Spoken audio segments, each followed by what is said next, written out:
E acho que até para quem, não sei se todo mundo que está aqui participando já leu o seu livro ou não, mas eu quero que a gente faça um compilado aqui dos personagens como um todo, né? Por exemplo, aqui na capa nós temos 8 personagens, né?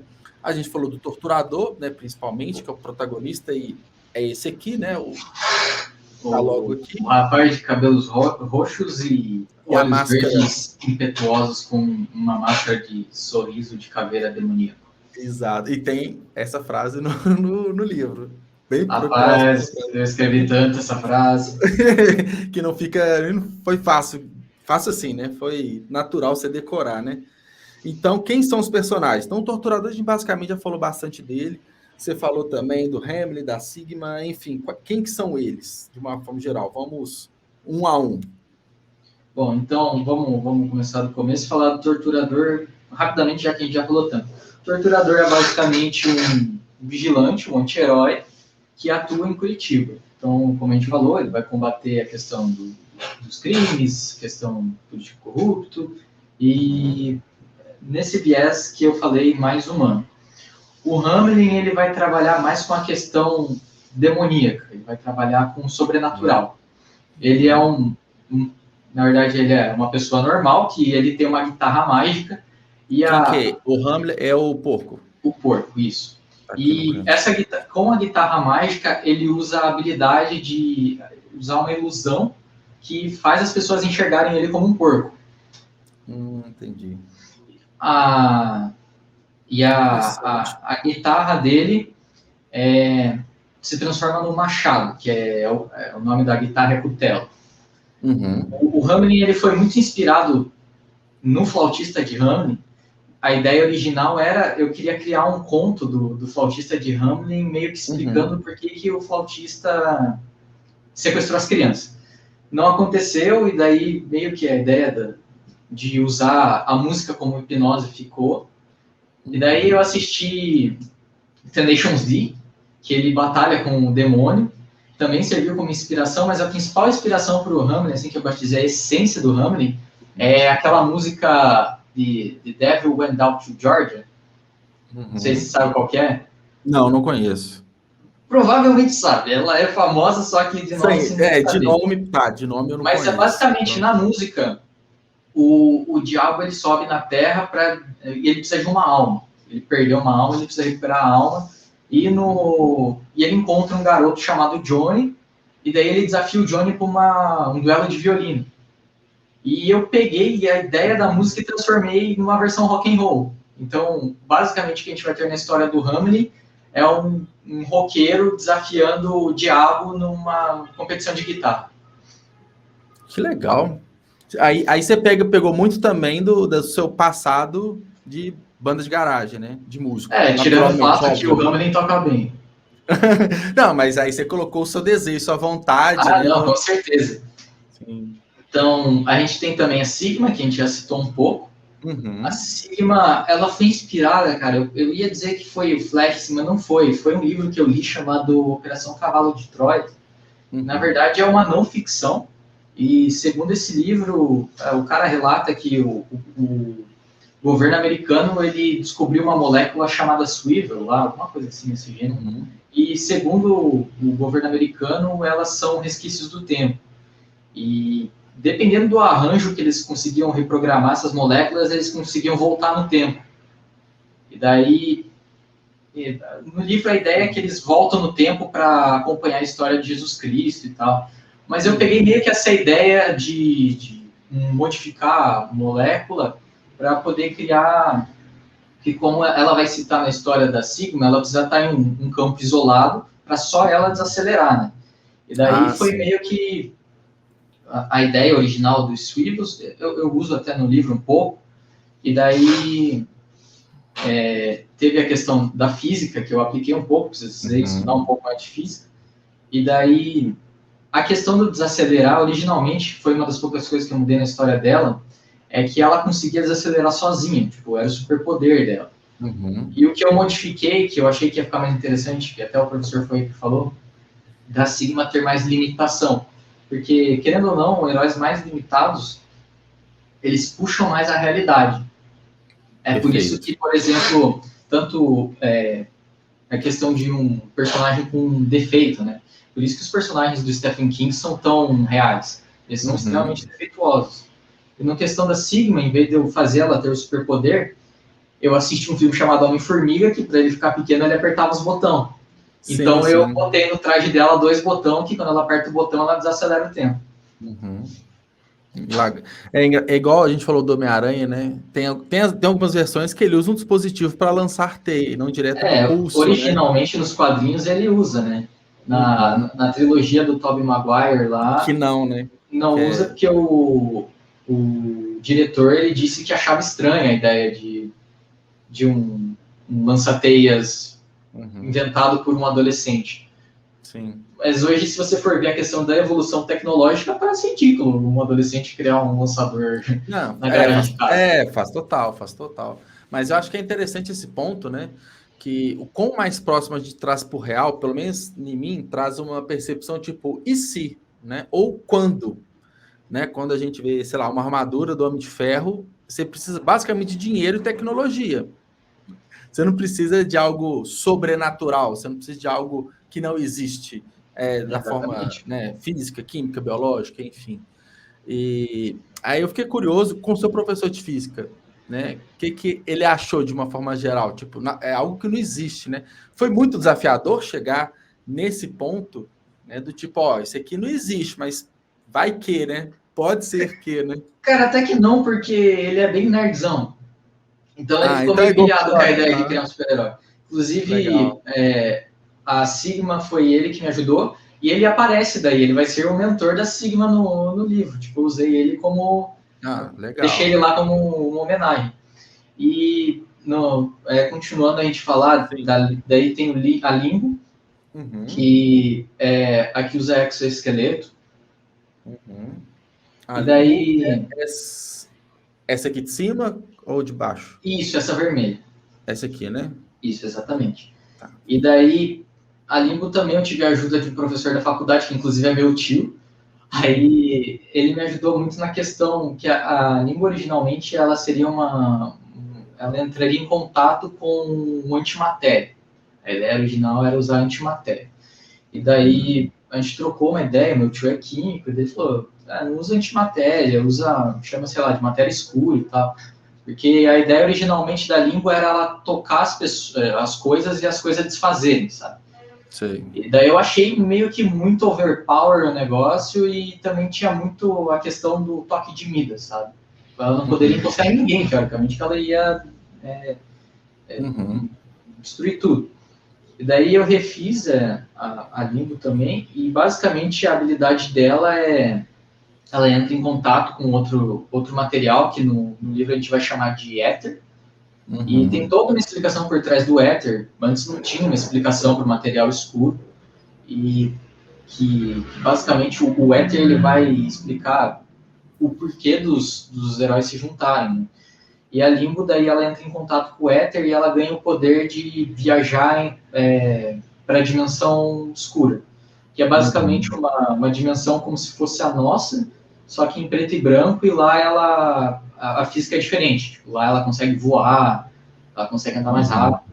Então é um pouco de mistura daquela, acho que é a Lince Negra do X-Men, se não me engano, que ela atravessa as paredes. E aí também com um pouco do... como é que é o nome? Eu não lembro agora o que eu ia falar. Mas o que eu fiz também, para não perder o fio da meada da língua, originalmente o que eu pensei que seria interessante fazer é porque, se for procurar a história da língua, ela é caçada por mercenários e tal, ela não tem uma vida de pai. Então, uma ideia que eu achei legal fazer foi modificar o traje dela. Então, aquela ideia, principalmente de anime japonês, tudo estranho, e jogo japonês, que, sabe, quando o homem, ele fica level up, ele fica, tipo, level 100, super armado. Sim. E daí a mulher, level up, fica de biquíni. Aí eu pensei, eu quero fazer um negócio diferente e respeitoso. Daí eu pensei, eu podia fazer um negócio que não identificasse ela como mulher. Porque o problema da língua na história dela é que ela é uma mulher que está sendo perseguida. E daí no traje, tanto que foi algo que tem na capa, se você olhar na capa, você não percebe que é uma mulher. Então, no traje dela foi feita uma modificação para o corpo dela parecer mais masculino. E ela usa um modulador de voz, então a voz dela sai como se fosse do Darth Vader. Sei.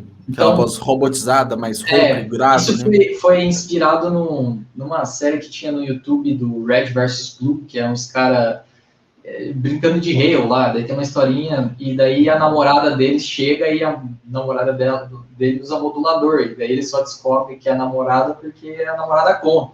Então eu falei, pô, eu podia usar isso, é um jeito interessante de proteger a identidade secreta. E um negócio que eu mudei na língua também é que eu fiz ela perder um braço. Eu achei que seria interessante ela, um dos personagens ter alguma dificuldade física.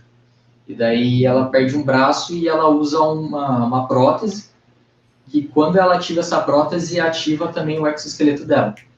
E o legal daí é que quando ela vai para o plano escuro, o braço dela volta, porque é o conceito do membro fantasma.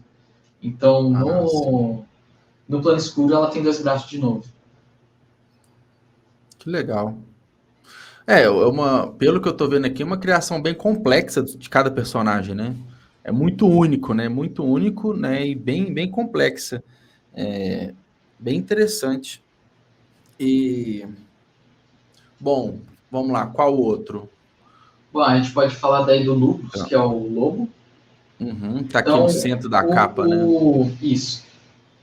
Aí ficou até com uma versão mais pitbull, que eu achei bem legal, a versão da capa, que eu dei bastante liberdade criativa pro capítulo, né? Que eu acho, e ele fez um trabalho sensacional. Ficou basicamente a ideia do Lupus veio de um episódio do Ben 10, que eu era muito viciado em Ben 10, adorava Ben 10, e tem um episódio do Ben 10 que ele vira um lobisomem. E eu peguei meio que a ideia do lobisomem lá, do Lobisbane, que ele fala, e meio que transformei no Lupus. Só que o que eu precisava fazer? Eu precisava dar uma explicação de como que o personagem vira um baita de um lobisomem. E daí eu lembrei que existia um episódio, cara, muito velho do King Kong.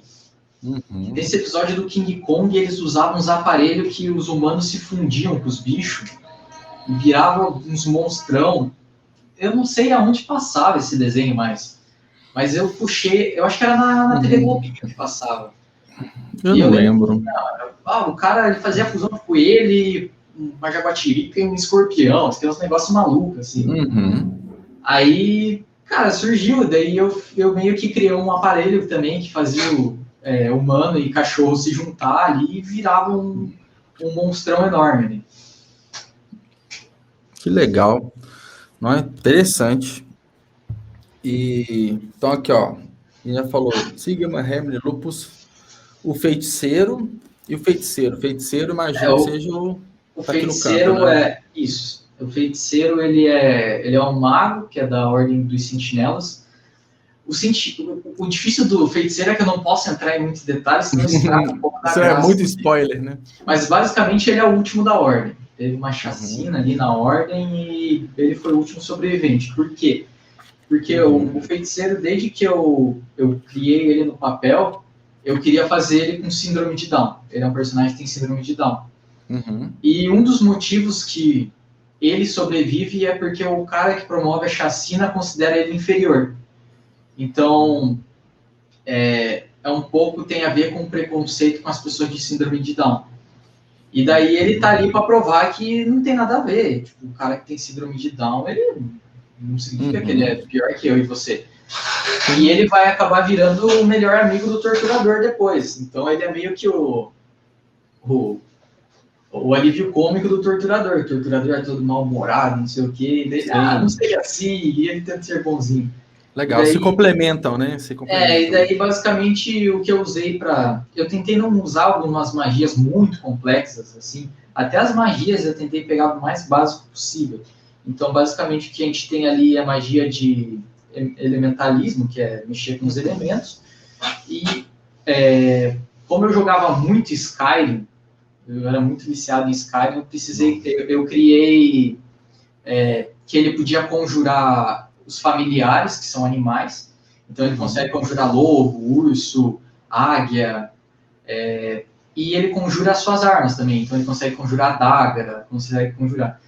Mas ele é um cara extremamente simples, assim. Foi muito legal criar o feiticeiro, porque eu usei um pouco da base do Assassin's Creed. Sim, então, sim, a questão da criação das ordens e tal, o Assassin's Creed ajudou muito nisso. Até a vestimenta dele, né? A forma de... eu acho que eu tenho muita a questão da inspiração, ela vem muito de filme, vem muito de série, mas acho que vem muita coisa ali de videogame. Eu acho que o cara que é escritor hoje é muito importante acompanhar as coisas de videogame, porque videogame tem muita história fantástica e vale a pena usar como base alguma coisa.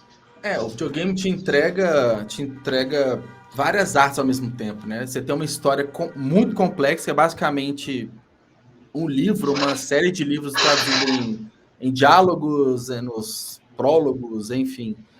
Te entrega música, trilha sonora, te entrega uma questão bem cinematográfica hoje, uma construção de personagens incríveis, então realmente dá para inspirar bastante, uma inspiração imersiva única o videogame. Exato.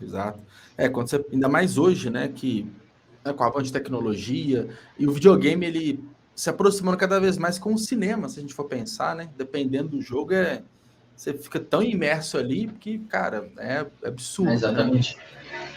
Né? Então você tem bastante, né, essa referência, e pelo que eu tô vendo aqui, né, vou abrir aqui, são 10 partes, que é basicamente, né, igual você falou, são os arcos que é um para cada personagem, vamos colocar assim. Então, basicamente, isso que o leitor pode esperar, mais ou menos. E daí a gente tem uma parte que é o Indomáveis, acho que é a parte 7, a parte 8, não lembro exatamente, que é a parte que junta todo mundo. Isso que eu ia perguntar, porque se cada um tem uma parte, quando que eles vão estar juntos, né? Então... as histórias, elas vão se conectando aos poucos. Sim. Então, a história da Sigma, por exemplo, ela é uma história completamente independente. E daí, quando chega no finalzinho ali, que você tem um gancho que lá na frente vai conectar. Porque isso era um jeito de não afetar as histórias, né? Tipo, ser histórias tão dependentes e tão... como que eu posso dizer... tão coincidentes, né? De, tipo, necessariamente ter que aparecer nessa história. Deixa eu ver qual mais que falta.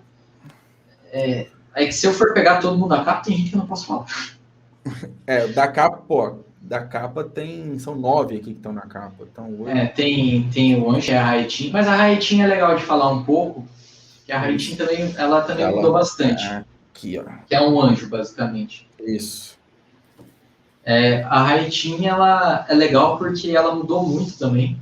Porque a ideia originalmente dela era ser um homem, e daí a minha ideia era que ela fosse meio que um cara tipo salsicha, assim, sabe? Todo magrelão, altão, e a ideia é que ele tivesse as asas de pedra, que daí ele teve as asas de pedra. Só que daí eu olhei assim e falei, cara, pelo amor de Deus, essa equipe já tem homem demais, eu vou transformar numa mulher. E daí é legal que o nome dela, Raitin, a ideia originalmente era do personagem do jogo de carta do Magic, que é a Vance lá, que é o arcanjo. Mas eu lembro que eu brinquei muito no Google Tradutor com a palavra duas almas. E daí eu fui misturando e fui juntando com um tcheco, com um monte de palavra louca, e saiu o nome dela. E daí eu falei, esse nome ficou legal. E daí eu deixei Raitin. Que legal. Acho que o nome antes era tipo Murilo, nada a ver. Não, eu tô achando interessante as referências que você tem. Pô, pega RPG, Magic, games, e até no início, né? Talvez um resquício do que você começou lendo, né? De Percy Jackson, enfim. Cara, bem legal. E o que eu falei antes, né? Quando a gente estava definindo pauta e tudo, que eu tenho uma história que, assim, desde sempre eu falei, quero construir um universo, porque eu acho que é meio que infinito, né? Você pode ir criando histórias, sejam contos, né? Mas histórias de um personagem ou do universo como um todo. Então, é uma criação que quase que ela não termina, né? E eu imagino que você tem planos para pós esse primeiros Indomáveis, né? Imagino que não vai ficar por aqui. Tem muita coisa não, tem sim, ainda. Tem sim. Tanto que quando eu fiz a pré-venda pela Fly, um dos brindes que o pessoal comprasse na pré-venda ganhava era poder criar um personagem. Ah, que legal. Então, legal. Isso... E não é uma questão que é só um brinde. É uma questão que me ajuda. Porque, pô, sabe, é muito difícil você conseguir criar muito personagem. E eu fazendo isso, eu dava a opção das pessoas construírem personagens do jeito que elas queriam ler. Então, eu tenho agora personagens que tem lá na ficha, personagens pansexuais, personagens andrógenos. Então, é um negócio que é totalmente fora da minha realidade, que eu acho legal porque eu posso trabalhar. Porque eu tenho personagens agora que as pessoas se identifiquem. Então, isso é incrível, cara. É incrível, porque quando você abre, e naturalmente a pessoa vai sugerir um personagem que ela se identifica. Então... que acho que é o problema que a Marvel e a DC estão corrigindo agora, né? Criando, por exemplo, o novo Superman agora, que é bissexual. Acho super válido. Eu acho que tem que ter mesmo. É igual eu tava vendo, não sei se você chegou a assistir Os Eternos, né, no cinema. Chegou a assistir? Não cheguei a assistir, mas tem um casal homossexual, né? Assim. Tem o Phoebus, acho que é Phoebus, que ele é casado com um cara. Tem, eu não sei o nome de cabeça, mas tem uma personagem que ela é deficiente auditiva. Então, assim, isso eu achei mais interessante que, assim, eles são inseridos de uma forma tão natural e não parece que é tipo, eu vou fazer porque é legal, porque tá em alta. É muito natural, é muito cinético essa entrega e como que eles se mostram. Mas aí tem um desafio deles. A referência que eu quero falar é do pós-crédito. Se eu não viu, vai ser um spoiler danado. Chat que tá pros ouvidos, pode mandar. Pode? Tranquilo? Que tem um personagem que aparece no pós-crédito que é o Star Fox. Né? O Star Fox, ele é irmão do Thanos, né? Enfim, ele é um eterno também.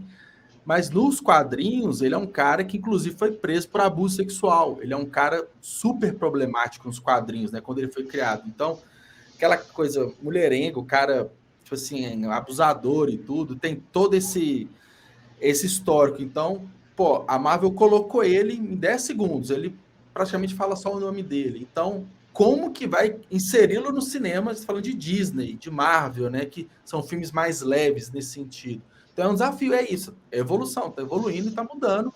Eu acho que é super válido. Eu acho que é super válido. Eu acho que o segredo é você inserir os personagens de forma natural, como você falou. Sim. Você não precisa jogar na cara. Tudo bem, você pode jogar na cara. Tipo, o conto do Cass, Bicha do Lucas. É na tua cara ali, você tomando um tapa. Mas é o estilo dele e o estilo da história faz sentido para aquela situação. Mas, por exemplo, em Indomáveis, a gente tem... A Sigma, ela é LGBT. Mas a forma que é aplicada na história poderia ter colocado muito mais na história. Mas ela só é colocada num ponto específico. Que você lê e fala, entendi. Porque eu falei, posso colocar? Posso, mas não é o foco da minha história. Porque a história de nenhum personagem, talvez um, tenha romance. E eu não preciso de romance nessa história. Não é um romance que eu estou escrevendo, é uma fantasia. Você não parece forçado, né? Parece algo que, inseriu sem sentido só para falar. Não precisa, entendeu? E eu também gosto de dizer que bom, agora a gente vai citar, né? Tipo, a Sigma, ela é LGBT, então a gente tem o Feiticeiro, que tem síndrome de Down. Sim. A Limbo, querendo ou não, tem uma deficiência física. Sim. A gente tem o Lupus, o Lupus é negro. O Lupus, inclusive, originalmente eu não citei, mas quando eu escrevi o roteiro, eu pensei em escrever ele como ele sendo um refugiado do Haiti. Legal. E daí eu mudei isso, porque eu pensei, cara, eu acho sacanagem eu escrever um personagem e ele é negro só porque ele fugiu do Haiti. Estou dizendo que no Brasil então não tem negro.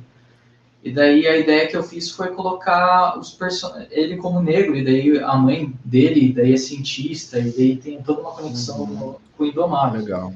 Eu acho que... eu acho que outro fator também faz a história que a gente falou, fica mais real, porque de tudo que você falou, cara, são características de pessoas que estão no nosso cotidiano, né? Não, acho que a gente quebra também um pouco daquele aquele histórico que a gente tem só de pessoas, de um estereótipo, de um biotipo, e algo que, cara, tudo bem que, né, você falando super-herói, algo que não existe, mas, pô, é muito além do que não existe, né? Então, a gente traz mais próximo da realidade. E isso ajuda também a atingir mais pessoas, né? Porque quando você vê um personagem negro, quando você vê um personagem que é PCD, você traz, né, as pessoas se sentem incluídas, né? Acho que é muito essa questão da inclusão que tem que, né, de uma forma bem natural, tá na literatura, né? Acho que faz total sentido Eu acho que essa questão da inclusão, voltando lá atrás, eu acho que a Turma da Mônica ajudou muito.